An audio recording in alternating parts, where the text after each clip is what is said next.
Hello, in front of me I've got Mercedes V Class W447. In this video I'll show you 5 worst features of this car. Let's start with high maintenance and repair costs.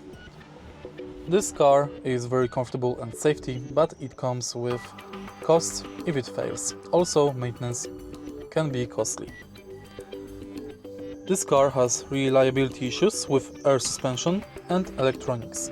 Infotainment sometimes glitches, and if air suspension leaks, it can cost you up to 1000 euros.